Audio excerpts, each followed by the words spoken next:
Hello everyone, welcome back to coding hunt. मेरा नाम है जतिन और मैं आ चुका हूँ आपके लिए सीएसएस की एक नई वीडियो लेके। तो इस वाली वीडियो के अंदर हम बात करने वाले हैं सीएसएस मीडिया क्वेरी के बारे में। ठीक है। सर यार, मीडिया क्वेरी क्या होता है? सबसे पहले मैं यहाँ पे अपना फोल्डर ओपन कर लेता हूँ वीएस कोड के अंदर। ठीक है।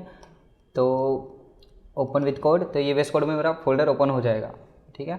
अब यहाँ पर मैं एक नई फाइल बना लेता हूँ CSS 18.html। ठीक है। सो यार, मैंने HTML की नई फाइल बना दी। अब एक्सक्लेमेशन मार्क लगा के एंटर करूंगा तो आपको पता ही है क्या होगा, बॉयलर प्लेट कोड जनरेट होके मिल जाएगा। ठीक है। सो यहाँ पे मैं सबसे पहले हेडिंग लगा देता हूँ, कोडिंग हंट लिख देता हूँ, कोडिंग हंट। ठीक है। सेव एंड इसको ओपन करते हैं अपने लाइव सर्वर से। ठीक है। सो यार, ओपन विथ लाइव सर्वर, तो ये ओपन हो जाएगा लाइव सर्वर से। तो देखो, मीडिया क्वेरीज का यूज़ क्या होता है? तो इसका यूज़ होता है वेबसाइट को रिस्पॉन्सिव बनाना। तो यार, रिस्पॉन्सिव क्या होता है कि जो जितने भी डिवाइसेस है, ठीक है, जैसे कि कोई मोबाइल में यूज़ कर रहा है, कोई कंप्यूटर में यूज़ कर रहा है, कोई बड़ी स्क्रीन में यूज़ कर रहा है, छोटी स्क्रीन में।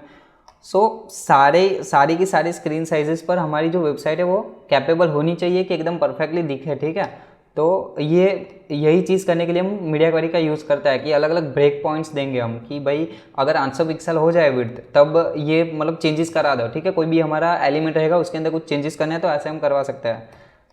ओके। सो देखो क्या होगा, यहाँ पर मैं एक इमेज टैग लेता हूँ।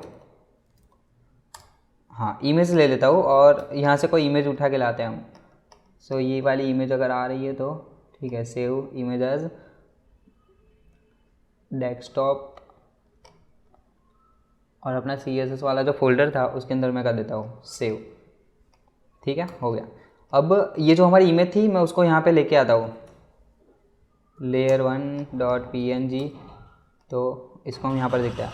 सो देखो, ये जो इमेज थी मुझे यहाँ पर मिल गई। अब मैं क्या करूँगा, इसको हाइट और विड्थ देता हूँ। सबसे पहले मैं यहाँ पे CSS ले लेता हूँ, स्टाइल लिखूँगा, देन यहाँ पे लिखना है IMG, क्योंकि हमारे पास एक ही टैग है तो मुझे क्लास अभी देने की कोई ज़रूरत नहीं है। ठीक है। सो इसको मैं विड्थ कर देता हूँ। अब सपोज़ कि मैंने इसको 500 पिक्सल की विड्थ कर दी। ठीक है। सो देखो, इसकी विड्थ 500 पिक्सल हो गई, बट जैसे ही मैं डिस्प्ले छोटी करता हूँ, ओके, ये नहीं खोलना था मेरे को करना था इंस्पेक्ट। ठीक है। तो इंस्पेक्ट करता हूँ मैं। अब इसकी डिस्प्ले में छोटी करता हूँ, जैसे ही मैं 500 पिक्सल कर रहा हूँ, इससे भी कम कर रहा हूँ। ठीक है। तो अभी के लिए ओके। सो ये इमेज मतलब छोटी हो रही है अपने हिसाब से, ऐसे नहीं होनी चाहिए। मैं इमेज की विड्थ कम कर चुका हूँ।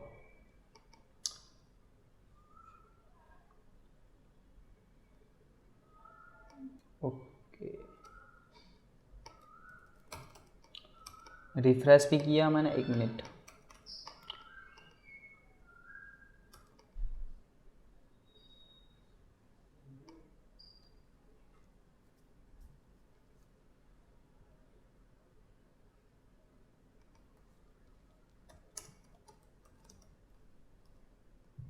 ओके। सो मेरे को जो एग्जांपल दिखाना है वो हुआ नहीं, 1 मिनट, मैं ज़रा फिर से चेक करता हूँ। ठीक है। तो देखो, मैं इंस्पेक्ट में जाता हूँ फिर से, मैंने इसकी विड्थ अभी कर दी 1000 पिक्सल। ठीक है। तो ये इतनी बड़ी इमेज हो गई हमारी। अब इसमें मैं दिखाने की क्या कोशिश कर रहा हूँ कि जैसे ही मैं स्क्रीन साइज़ छोटी करता हूँ, ठीक है, तो देखो ये इमेज ना बाहर की तरफ चली जाएगी। तो ये सारे प्रॉब्लम्स होते हैं। ठीक है। जैसे इमेज की अगर हम बात कर रहे हैं, बट यहाँ पर बहुत सारे एलिमेंट्स भी हो सकता है। ठीक है। कोई भी हमारा एलिमेंट हो सकता है। सो एलिमेंट में कुछ दिक्कत हो सकती है जब भी हम इसको स्क्रीन साइज छोटी करते हैं तब। ठीक है। तो अभी के लिए एक काम करते हैं, मैं इमेज को नॉर्मल कर देता हूँ, मतलब 300 पिक्सल कर देता हूँ, अभी कोई ज़रूरत नहीं है। बट एक और चीज़ लिख के मैं आपको एग्जांपल दिखाता हूँ। मैं यहाँ पे कर देता हूँ H1, और H1 के अंदर हम कर देते हैं lorem 30, देन एंटर। और देखो यहाँ पर इतना सारा मेरे पास टेक्स्ट आ गया। अब इसकी फ़ॉन्ट साइज़, चलो एक बार हम समझ लेते हैं कि भाई कंप्यूटर की स्क्रीन के लिए ये फ़ॉन्ट साइज़ अभी के लिए ठीक है, बट जब ये मोबाइल की स्क्रीन करेंगे तो यहाँ से हम कोई छोटा सा मोबाइल सिलेक्ट कर देते हैं, आईफोन ऐसे कर लेता है। ठीक है। सो ये जो हमारा मोबाइल की स्क्रीन है उसके हिसाब से ये जो H1 है ना, वो हेडिंग हम मुझे कुछ ज़्यादा ही लग रहा है, मुझे इससे मतलब एटलीस्ट इससे थोड़ा तो कम करना ही है। ठीक है। सो मुझे क्या करना पड़ेगा कि जब स्क्रीन छोटी हो तभी मुझे ये टेक्स्ट जो हमारा फ़ॉन्ट साइज़ है उसको कम करो, अदरवाइज़ अगर स्क्रीन बड़ी है तो उसको जैसा था वैसा का वैसा ही रखो। या फिर हम अगर इसको मतलब फ़ॉन्ट साइज़ इससे ज़्यादा भी करनी है बड़ी स्क्रीन पर तो भी कर सकता है। इन शॉर्ट, हम मीडिया क्वेरी का यूज़ कब करेंगे, जबकि हमें अलग अलग स्क्रीन साइजेस पर अलग अलग प्रॉपर्टीज़ और वैल्यूज़ देनी है, तब हम इसका यूज़ करेंगे। ठीक है। तो यार चलो, बातें तो बहुत हो गई, आपको समझ में आ गया होगा ये चीज़ है, बट इसको एक्चुअल में यूज़ कैसे करना है हम कोड लिख के ही कोड लिख के ही देखते हैं। ठीक है। सो सबसे पहले मैंने जैसे बात की, मुझे करना है कि ये जो हमारी फ़ॉन्ट साइज़ है, ठीक है, उसको चेंजेस करना है। सो मीडिया क्वेरी के लिए हम क्या करते हैं, @media स्क्रीन एंड फिर ये इसकी सिंटैक्स है, यहाँ पे लिखना है मैक्स विड्थ। सो ये क्या होगा, जब भी मैक्सिमम विड्थ हमारी हो जाएगी, हम जितना भी ब्रेक पॉइंट देना चाहे, लाइक मैं यहाँ पे देता हूँ 700 पिक्सल। सो इसमें क्या होगा कि जब भी विड्थ हो जाए, मैक्सिमम विड्थ 700 पिक्सल, मतलब 700 पिक्सल से कम हो जाए, तब ना हम एक काम करते हैं, H1 को सिलेक्ट करो। ओके, ये हाइट कैसे लग गए, ठीक है, H1 को सिलेक्ट करो, उसकी डिस्प्ले कर दो नन। ठीक है, मैं सेव करता हूँ। तो देखो अभी के लिए मुझे H1 दिख रहा है, ठीक है, दोनों ही H1 ही है, ये जो ऊपर कोडिंग हन लिखा हुआ है और नीचे की तरफ जो भी लिखा हुआ है वो। बट जैसे ही मैं स्क्रीन 700 पिक्सल से कम करता हूँ, सो देखो यहाँ पर H1 हमारा गायब हो गया। क्यों? क्योंकि हमने यहाँ पर लिखा था कि जब भी स्क्रीन हो जाए 700 पिक्सल तब H1 की डिस्प्ले को नन कर दो। सो यही होता है हमारा मीडिया क्वेरी, कि हम स्क्रीन साइज अलग अलग ब्रेक पॉइंट देके उसके अंदर हम यूज़ कर सकते हैं। ठीक है, तो इसका एक्चुअल में यूज़ कैसे होता है रिस्पॉन्सिव बनाने के लिए, तो उसके लिए हम छोटा सा कुछ यहाँ पर बनाने वाला है। ठीक है, मैं इसको सिलेक्ट करके पहले तो निकाल देता हूँ।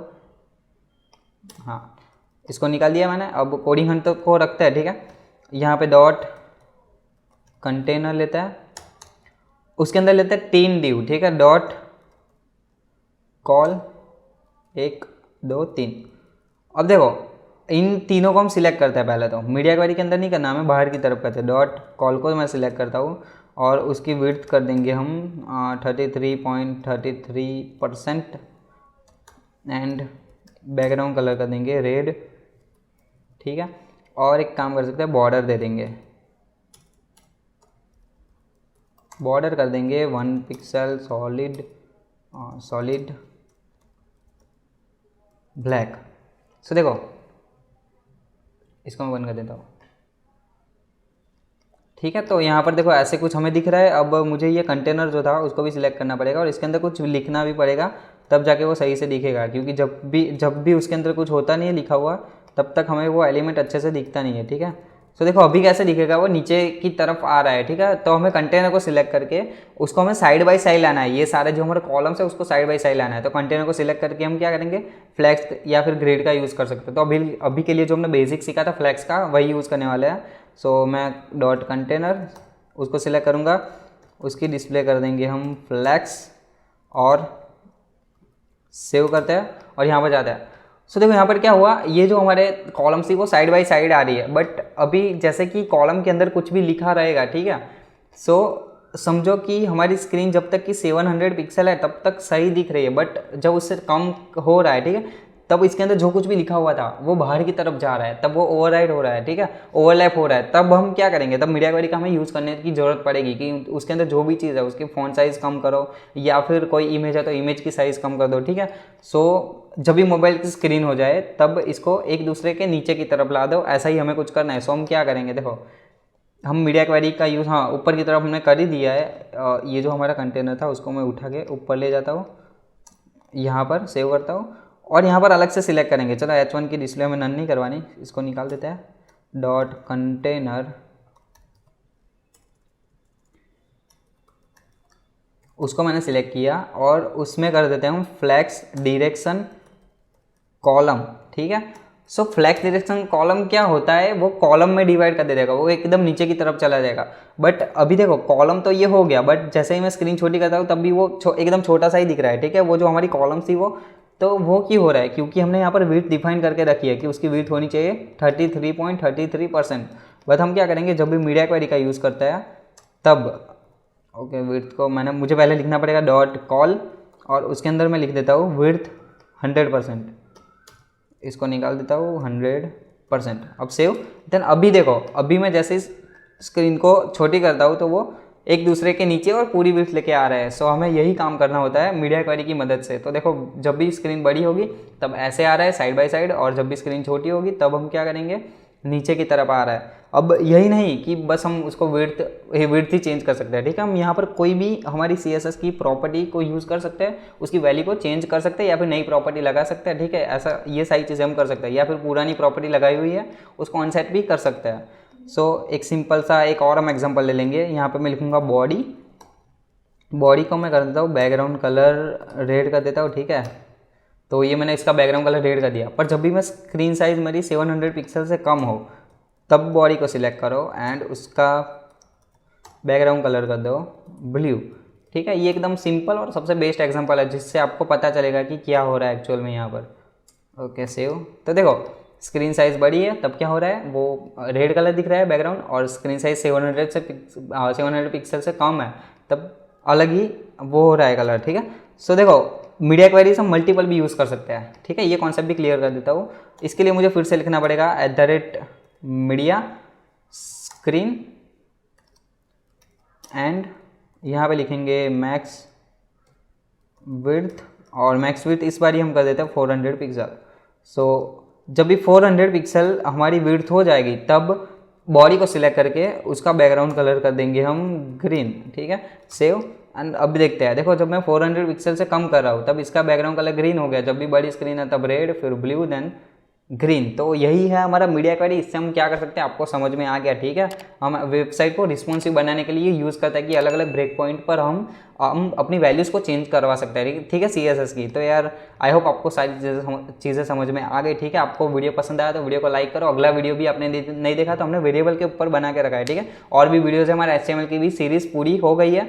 सो अगर आपको ये भी नहीं पता तो आप जाके वो भी देख सकते हो। अगर वीडियो पसंद आया तो वीडियो को लाइक करो, चैनल को सब्सक्राइब करो, अपने दोस्तों के साथ में वीडियो को शेयर करो। मिलते हैं नेक्स्ट वीडियो में, तब तक के लिए बाय।